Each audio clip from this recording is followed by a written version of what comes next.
আসসালামু আলাইকুম। বাংলাদেশ নির্বাচন কমিশনে ৩৬৯টি পদে বিশাল একটি সার্কুলার প্রকাশিত হয়েছে। তো আজকে আমরা এই সার্কুলারটি সম্পর্কে বিস্তারিত আলোচনা করব এবং আবেদন পদ্ধতি দেখে নেওয়ার চেষ্টা করব।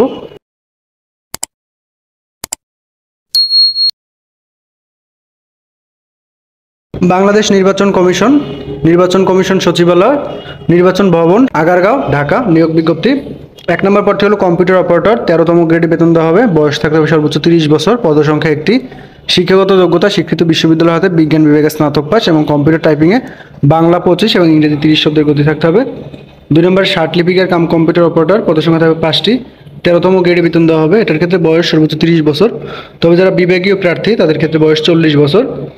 তার ক্ষেত্রে শিক্ষাগত যোগ্যতা থাকতে হবে স্নাতক পাস এবং কম্পিউটার লিপিতে বাংলা ৫০ এবং ইংরেজি ৮০ শব্দের গতি সহ কম্পিউটার টাইপিংয়ে বাংলা ২৫ এবং ইংরেজি ৩০ শব্দের গতি থাকতে হবে। এবার ৩ নম্বর মুদ্রাক্ষরিক কাম কম্পিউটার অপারেটর, এর ক্ষেত্রে পদসংখ্যা একটি, বয়স সর্বোচ্চ ৩০ বছর।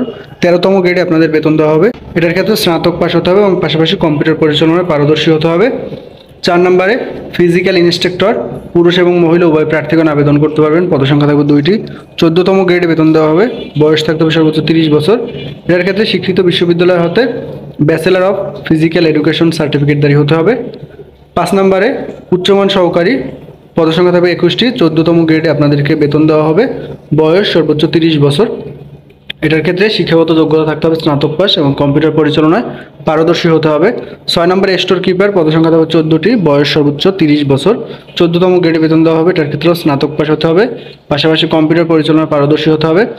ওরা হিসাব সহকারী, পদসংখ্যা ১৩টি। ১৪তম গ্রেডে বেতন দেওয়া হবে। বয়স সর্বোচ্চ ৩০ বছর। এটার ক্ষেত্রেও বাণিজ্য বিভাগে স্নাতক পাস হতে হবে এবং কম্পিউটার পরিচালনায় পারদর্শী হতে হবে। ৮ নম্বরে চিকিৎসা সহকারী, পদসংখ্যা থাকবে ২টি। ১৬তম গ্রেডে বেতন দেওয়া হবে। এটার ক্ষেত্রে আপনাদের বয়স থাকতে হবে সর্বোচ্চ ৩০ বছর এবং শিক্ষাগত যোগ্যতা স্বীকৃত কোনো প্রতিষ্ঠান হতে medical assistant training school course সার্টিফিকেটধারী হতে হবে এবং সংশ্লিষ্ট কাজে ২ বছরের অভিজ্ঞতা থাকতে হবে। ৯ নম্বরে অফিস সহকারী কাম কম্পিউটার মুদ্রাক্ষরিক, এটার ক্ষেত্রে পদসংখ্যা থাকবে ১৬৭টি। ১৬তম গ্রেডে বেতন দেওয়া হবে। বয়স থাকতে হবে সর্বোচ্চ ৩০ বছর। এটার ক্ষেত্রে উচ্চ মাধ্যমিক পাশের পাশাপাশি আপনাদের যদি কম্পিউটার টাইপিং বাংলা ২০ এবং ইংরেজি ২০ শব্দের গতি থাকে তাহলে আপনারা আবেদন করতে পারবেন। ১০ নম্বরে গাড়ি চালক হালকা, পদসংখ্যা থাকবে ৩টি। ১৬তম গ্রেডে বেতন দেওয়া হবে। বয়স থাকতে হবে সর্বোচ্চ ৩০ বছর। এটার ক্ষেত্রে আপনাদের অষ্টম শ্রেণী পাশের পাশাপাশি বৈধ ড্রাইভিং লাইসেন্স থাকতে হবে এবং যারা অভিজ্ঞতা সম্পন্ন তাদের অগ্রাধিকার দেওয়া হবে। ১১ নম্বর ডিসপাস রাইডার, ১৭তম গ্রেডে বেতন দেওয়া হবে। পদসংখ্যা ২টি। বয়স সর্বোচ্চ ৩০ বছর। মাধ্যমিক স্কুল সার্টিফিকেট জারি হতে হবে এবং মোটরসাইকেলের ড্রাইভিং লাইসেন্স জারি হতে হবে। ১২ নম্বর রেস্ট হাউস কেয়ারটেকার, ২০তম গ্রেডে বেতন দেওয়া হবে। পদসংখ্যা একটি। বয়স সর্বোচ্চ ৩০ বছর। এটার ক্ষেত্রে অবশ্যই আপনাদেরকে এসএসসি পাস হতে হবে। ১৩ নম্বরে অফিস সহায়ক, পদসংখ্যা ১২২টি। ২০তম গ্রেডে বেতন দেওয়া হবে। বয়স ১৮ থেকে ৩০ বছর।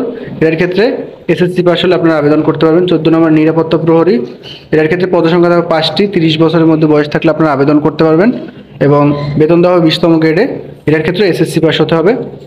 এবং সর্বশেষ পদটি হল পরিচ্ছন্নতা কর্মী, পদসংখ্যা থাকবে ১০টি। বয়স থাকতে হবে সর্বোচ্চ ৩০ বছর এবং এটার ক্ষেত্রে অষ্টম শ্রেণী পাস হলে কিন্তু আপনারা আবেদন করতে পারবেন। এরপরে হলো প্রার্থীর বয়স ৩১ অক্টোবর ২০২৪ তারিখে ১৮ থেকে ৩০ বছর। তবে যারা মুক্তিযোদ্ধা কোটার প্রার্থী এবং শারীরিক প্রতিবন্ধী কোটার প্রার্থী তাদের ক্ষেত্রে 2 বছর বেশি, অর্থাৎ ৩২ বছর। এরপরে আমরা আবেদনের নিয়ম এবং অন্যান্য শর্তাবলী দেখে নেব। আপনাদের আবেদন শুরু হবে ১ অক্টোবর ২০২৪ এবং শেষ হবে ৩১ অক্টোবর ২০২৪। এই সময়ের মধ্যে মূলত আপনাদের অনলাইনে আবেদন করতে হবে। পাশাপাশি ১ থেকে ১০ নং পদের জন্য ২২৩ টাকা এবং ১১ থেকে ১৫ নং পদের জন্য ১১২ টাকা, অর্থাৎ টেলিটক সার্ভিসেস সহ এই টাকাটা জমা দিয়ে মূলত আপনাদের আবেদন করতে হবে। এবং আবেদনের লিঙ্কটি হলো ecs.teletalk.com.bd। এখান থেকে ভালো মতো আবার একটু দেখে নিতে পারেন।